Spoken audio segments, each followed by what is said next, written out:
They say the devil takes many forms. Some claim he lurks in the shadows, whispering temptations in the dark. Others insist he walks among us, disguised in silk and silver, waiting for the perfect moment to strike a deal or steal a soul. Tonight, we uncover the 10 most infamous devils in history, beings whose stories have haunted mankind for centuries. From the fallen angel who defied heaven to the masked stranger who dances souls into oblivion, these entities are more than mere myths.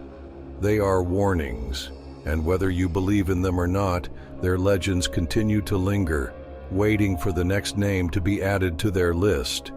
Before we begin, ask yourself, how much do you really know about the darkness that watches from the corners of your world? If you're ready to step beyond the veil, make sure to like, comment, and subscribe.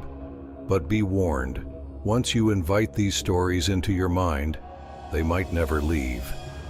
Lucifer, the fallen morning star. There was a time when Lucifer was the most radiant of all angels, his beauty unmatched, his presence illuminating the heavens. He was the morning star, the bearer of light, beloved by his creator. But love turns to wrath when betrayal festers in the heart. They say the fall of Lucifer was not an event, but a reckoning, a violent cosmic upheaval that left heaven trembling and hell roaring to life.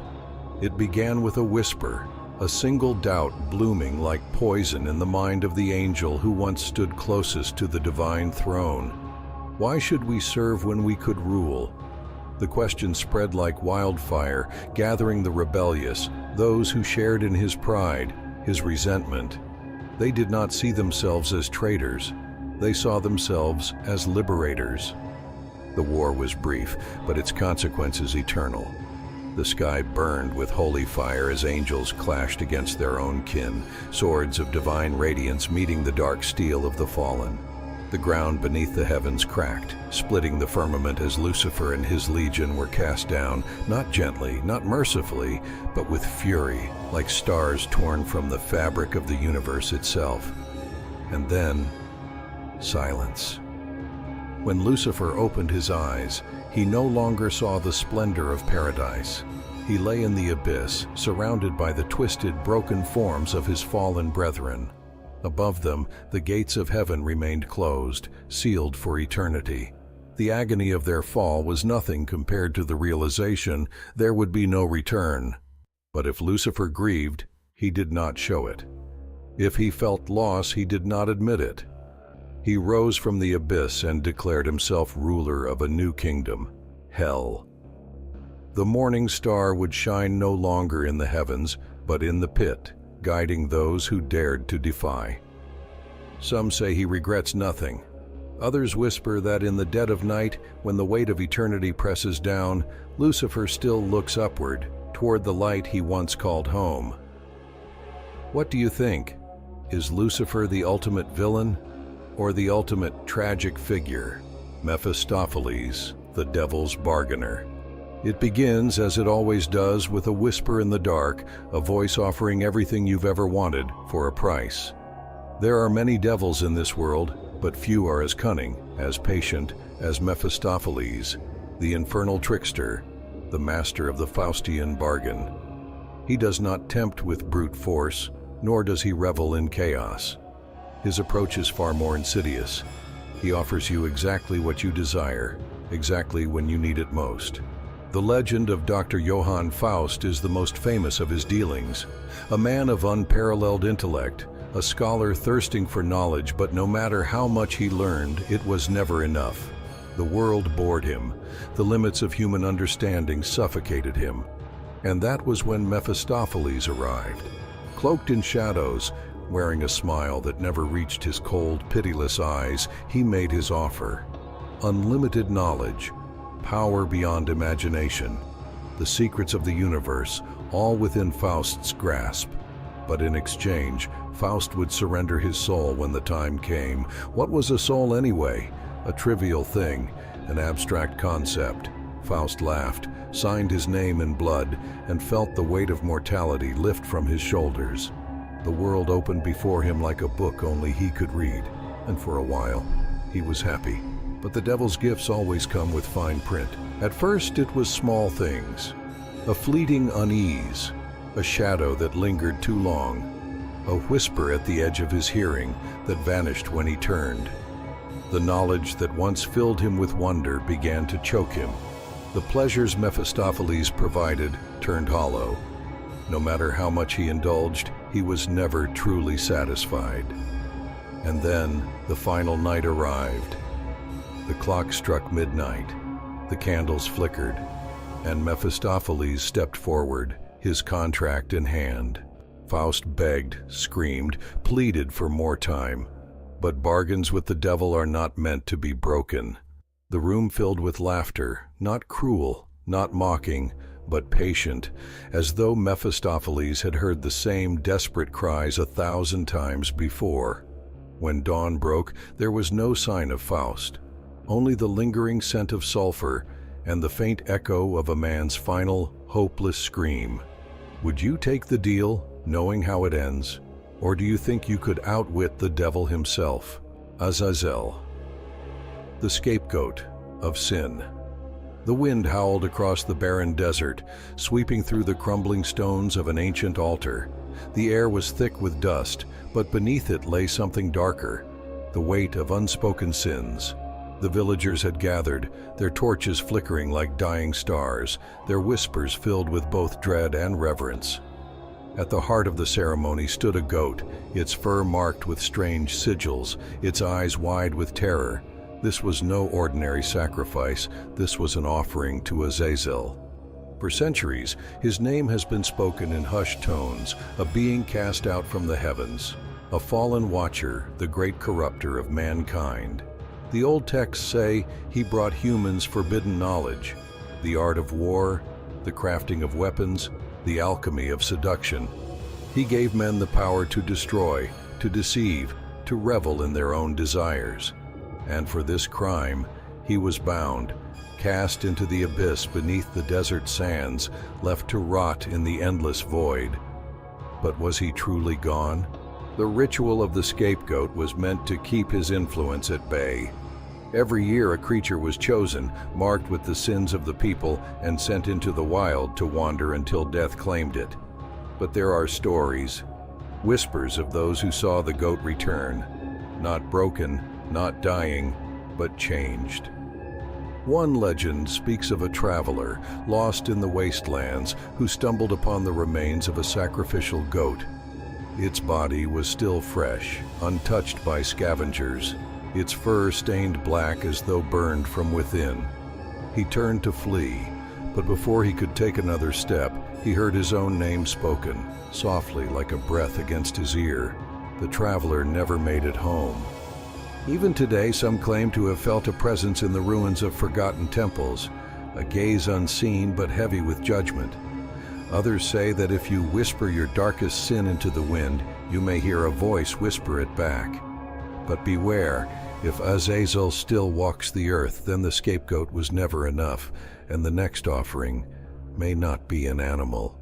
Would you dare to call his name, or do you fear what might answer? Belial, the lord of lawless temptation. The air in the grand hall was thick with incense, the scent of burning resin curling through the marble columns like ghostly fingers. The flickering torchlight cast twisted shadows on the frescoes above, scenes of decadence, rebellion, and secret indulgences. It was said that behind these walls, the most powerful men whispered their true desires, and in the center of it all, one name was spoken in reverence and fear: Belial. No demon is more synonymous with lawlessness, corruption, and absolute freedom. To summon Belial was to invite ruin draped in the silks of pleasure, to drink from a goblet poisoned with honey. He did not demand worship. He did not even need to ask. He simply offered and waited. There is an old tale, one lost to time, of a Roman senator who sought Belial's guidance. The man had power, wealth, and influence, yet it was never enough. He wanted more than the emperor, more than the gods themselves. The ritual was simple: a mirror, a golden coin, and a whispered oath beneath the moonlight. When the senator opened his eyes, he was no longer alone. A shadow leaned over his shoulder, its breath warm against his ear, though its body had no form. "You already know what must be done," the voice murmured. The next morning, the senator betrayed his closest allies. His rivals disappeared. His name was etched in the annals of history. And yet, the more he gained, the heavier his soul became. They say he was last seen in his grand villa, speaking to someone unseen. Not long after, his body was found, his face frozen in an expression of unspeakable terror, his mouth stretched open as if he had tried to scream, but no sound had come. The walls of his chamber were untouched, except for a single word, scrawled in ash: "Mine."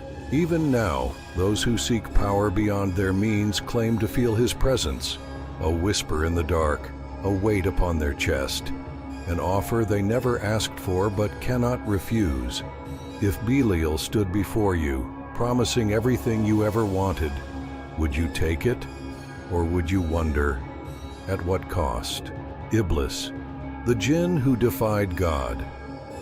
The desert wind howled like a mourning spirit, sweeping across the endless dunes beneath a blood-red sky.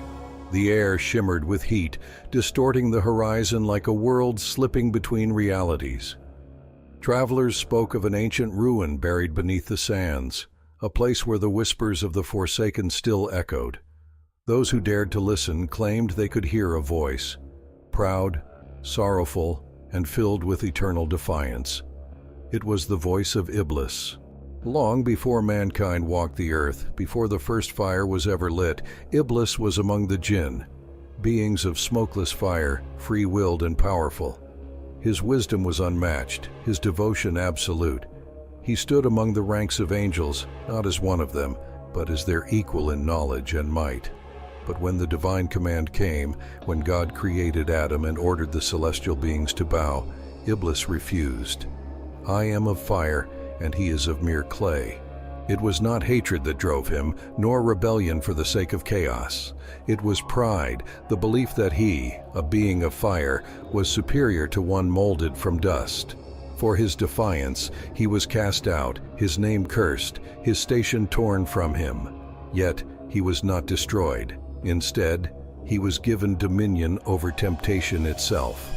From that moment forward, Iblis became the whisper in the ears of kings, the shadow behind every forbidden desire. He does not force, he does not deceive. He simply offers the choice, and mankind, in its weakness, takes it willingly. One tale speaks of a scholar, a man of great faith, who sought to understand the nature of evil itself. He fasted, he prayed, he purified his soul, until one night, in the flickering glow of an oil lamp, he felt the weight of unseen eyes upon him. "You seek knowledge? Then learn," a voice murmured from the darkness. The scholar turned and beheld a figure cloaked in smoke, eyes burning with ancient fire. He was neither monstrous nor grotesque, but his presence made the room feel smaller, the air too thick to breathe. "Ask and I will answer. But be warned, understanding me means understanding yourself." For nights unending, the scholar listened. He learned of the frailty of men, of their desires, of the ease with which they fall. The more he learned, the more he questioned his own righteousness. He began to see temptation everywhere, in the curve of a coin, in the flicker of a smile, in the simple thought of what if. And then, one night, he awoke to find himself standing at the threshold of a great abyss, his feet inches from the void. The whispers were inside him now. "You are no different from me," the voice said. Shuten-doji, the white-eyed demon of Japan. Beneath the cold glow of the full moon, the mountain peaks of Oyama loomed like jagged teeth against the sky. The villagers who lived in its shadow spoke in hushed whispers of Shuten-doji, the demon lord who haunted its highest peaks. His name alone was enough to turn blood cold, a monster of insatiable hunger, white-eyed and grinning, with the scent of sake and spilled blood always hanging in the air. No one knew when he was born or if he had ever been human. Some said he had been a wicked monk who defied the gods. Others believed he was born from the darkness that pooled beneath the mountains themselves. But all stories agreed on one thing: he feasted upon the flesh of the innocent. Deep within the heart of Oyama, Shuten-doji ruled from his hidden fortress, a palace of bones and stolen gold draped in the silk of fallen warriors. His followers, a legion of oni and twisted spirits, scoured the land, abducting maidens and warriors alike. Those taken were never seen again, except in the banquet halls of their captors, where their screams were drowned beneath the ringing of sake cups. One night, a band of warriors led by the legendary samurai Minamoto no Raiko ventured into the mountain, disguising themselves as traveling monks. Their mission was clear: find Shuten-doji and end his reign of terror. Through winding tunnels and cursed forests, they climbed higher and higher, the air growing thick with the scent of decay. And then they saw it. A great iron fortress stood atop the peak, its torches burning with a sickly green flame.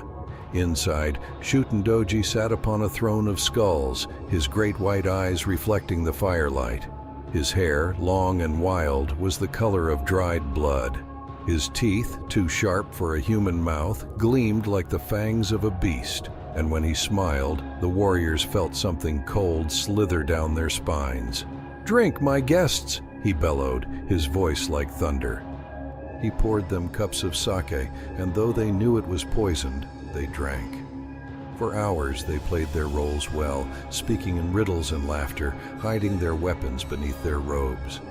But all the while Shuten-doji watched them, his pale, lidless eyes never blinking. When the moment was right, Raiko struck. With a single slash of his enchanted blade, he severed the demon's head from his shoulders. But the horror had only begun. The head did not die. Even as it fell, it screamed in rage and snapped its jaws, sinking its teeth deep into Raiko's helmet, cracking the metal like brittle ice. It took all his strength to pry it free and hurl it away, where it finally fell still. The fortress crumbled, its spell broken, and the mountain was freed from Shuten-doji's reign of terror. Yet some say his curse remains. On certain nights when the wind howls through the mountains, travelers swear they hear laughter, low, guttural, and filled with hunger. And in the darkest shadows of the world, the white eyes of a fallen demon still watch. If you found yourself at Shuten-doji's table, sake in hand, and his piercing gaze upon you, could you keep your mask from slipping? Or would you be the next course in his endless feast? Jacques Saint-Germain, the devil of the bayou. In the dimly lit streets of New Orleans, where the mist clings to the gas lamps and the bayou whispers secrets to the night, one name still lingers in hushed, fearful tones: Jacques Saint-Germain. A man of impeccable charm and impossible mystery, Saint-Germain arrived in Louisiana in the early 1900s, slipping seamlessly into the city's elite. He was wealthy beyond comprehension, his gold never seeming to run out. His accent was strange, as though he had lived everywhere and nowhere at once.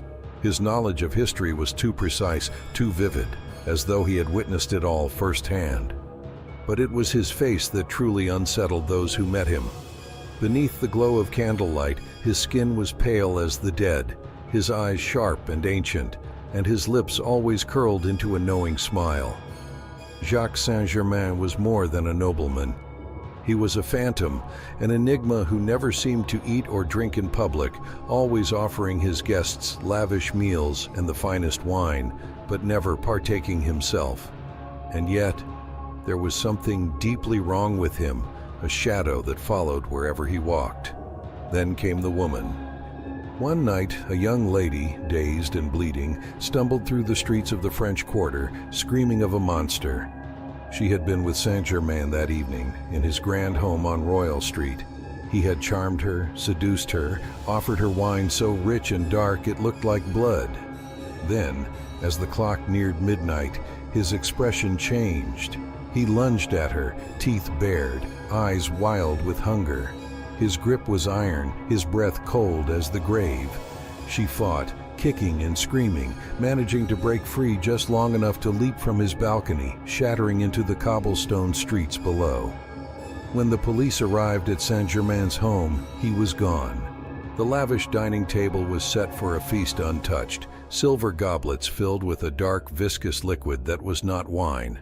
The walls were lined with paintings, portraits of himself from centuries past, each image identical, untouched by age. And the most chilling discovery of all? No mirrors.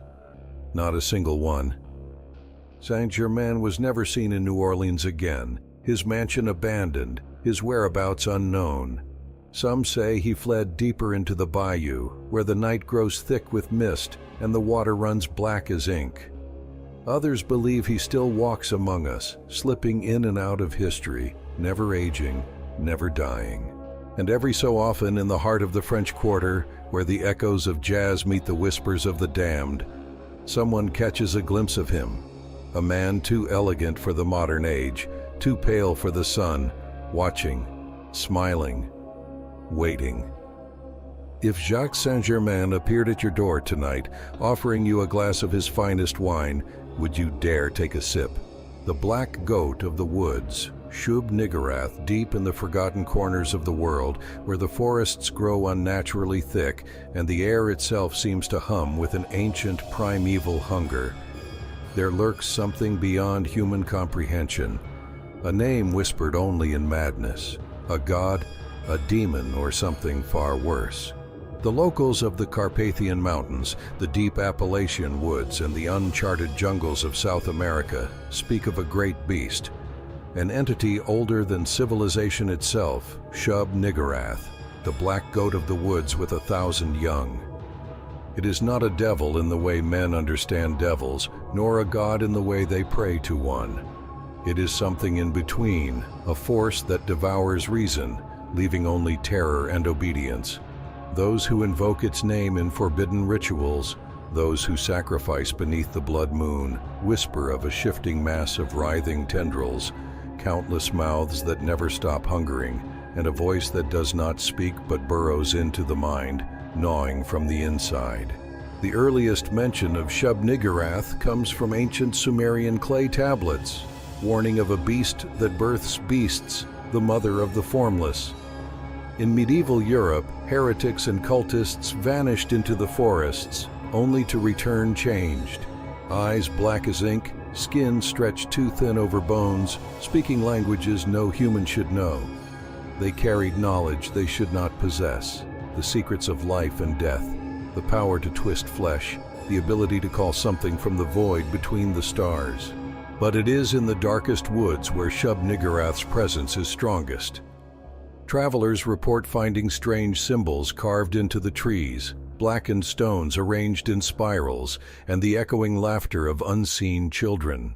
Those who wander too far hear something else, the distant sound of hooves, heavy and unnatural, pacing just beyond sight. Some never return, and the ones who do, they are different. They claim to have seen something beyond the veil of existence, something that calls to them in their sleep. They wake up in places they don't remember going.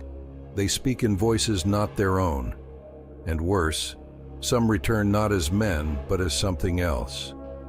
The black goat of the woods is always watching, always waiting, feeding, growing, birthing its 1,000 young in the hidden places of the world. The old texts warn that one day the barrier between here and the abyss will thin, and it will step through. Perhaps it already has. If you found an ancient altar deep in the woods, its stones slick with something dark and pulsing with unseen energy, would you dare to stay and listen? Or would you run before the forest swallowed you whole? The Red Man of the Templars, the Blood Pact of Baphomet. In the shadowed halls of the Knights Templar, beneath their crusaders' steel and pious oaths, whispered secrets festered, secrets of forbidden knowledge, unholy rituals, and a figure that should not have been there. His name was never written in the annals of history, but to those who stood among the Templars' inner circle, he was known simply as the Red Man. It is said that during the Templars' rise to power in the 12th century, they discovered something beneath the sands of the Holy Land, a knowledge so profound and terrifying that it changed them forever. Some claim it was the severed head of John the Baptist, whispering prophecies in the dark. Others say it was a book, written in the blood of angels, containing the names of forgotten gods. But what all the rumors agree upon is this: after that discovery, the Templars no longer prayed to Christ alone. During their secret ceremonies, held in torchlit catacombs beneath their castles, the Templars were said to have summoned an entity. He was not a man, not a beast, but something in between. Cloaked in crimson robes, his face shrouded beneath a deep hood, he moved without footsteps and spoke without sound. His presence filled the chamber with an unbearable heat, the scent of burning flesh, and the taste of iron in the air. Some say he was Baphomet, the goat-headed deity of heresy. Others insist he was an incarnation of the devil himself, bound to the Templars through blood and sacrifice. The Red Man did not command, he bargained. Those who offered their loyalty to him gained impossible power, uncanny strength, an unnatural ability to foresee danger, and a chilling invulnerability on the battlefield. But there was a price. Some knights were seen talking to shadows, laughing at things no one else could see. Others were found in their chambers, carving strange sigils into their skin, eyes rolled back, muttering in tongues. The Pope and the King of France eventually branded the Templars as heretics, accusing them of worshipping a false god. In 1307, the order was violently dismantled, their leaders burned at the stake. But before the last embers of their execution fires died out, whispers spread through the crowd. The Grand Master, Jacques de Molay, was heard laughing through the flames, his charred lips forming words that should have been impossible to speak. He stands among you, he watches, he waits. To this day, some claim the Red Man never left. His name appears in forgotten grimoires, his sigil scratched into the stones of ruined Templar strongholds. And in certain blood-drenched conflicts throughout history, soldiers have spoken of a hooded figure standing just beyond the battlefield, watching, waiting. If you were offered power beyond imagination, strength beyond measure, but at the cost of your very soul, would you take the Red Man's hand? The man in the white mask, the devil of the last dance. There is a legend whispered in dimly lit ballrooms and among those who know the true cost of desire. A story of a stranger who appears when the music swells, when the night is at its most intoxicating, and when the line between pleasure and damnation blurs. They call him the man in the white mask. The first recorded encounter dates back to 18th century Venice during the height of the masquerade balls. A young noblewoman named Isabella de Rossi attended one such gathering, draped in pearls, her gown a masterpiece of deep crimson silk. That night, beneath the golden chandeliers and flickering candlelight, she felt an unseen gaze upon her. Then he arrived. He was dressed in immaculate black, a white mask covering his face, revealing only his mouth. His voice, when he spoke, was as smooth as velvet, yet carried a weight that seemed to press into her very soul. He asked for a dance. She obliged. The moment he took her hand, the air grew thick, electric. The orchestra played on, but the notes seemed to stretch unnaturally, as if time itself had slowed. As they moved across the floor, Isabella felt something she could not explain. A sensation of being drawn into something vast, endless, and dark. No one saw them leave the ballroom. 3 days later, Isabella was found wandering the streets at dawn, barefoot, her once pristine gown now tattered. Her lips trembled with half-formed words, and when she finally spoke, her voice was not her own. "He is waiting beneath the floor. He is waiting beneath the floor." She never danced again. This was not the last sighting. In New Orleans, 1921, during a lavish Mardi Gras ball, a jazz singer named Eleanor Dupree was swept away by a mysterious masked stranger in a white suit. The next morning, her body was found in her hotel room, her face frozen in an expression of pure ecstasy or terror. In Paris, 1976, at an underground disco, a man in a white mask danced with a woman all night. The club's bouncer swore he saw them step outside, but when the woman's friends searched for her, she was gone, vanished without a trace. The legend endures. Those who have glimpsed him describe the same chilling details. His mask never changes. His voice wraps around you like silk and steel. His dance is unlike anything you've ever experienced. But most unsettling of all, those who accept his hand are never quite the same again. Some are found hollow-eyed and silent, as if they've left a part of themselves behind. Others are never found at all. So the question remains, if a man in a white mask approached you, promising a dance that would change your life forever, would you take his hand? 10 devils, 10 stories, 10 warnings from the past. Yet, as history has shown, these entities never truly disappear. They resurface, adapting to new ages, new beliefs, and new victims. Perhaps Lucifer still walks among the ambitious, whispering promises of power. Perhaps Mephistopheles still waits in the dark for the desperate to bargain away their souls.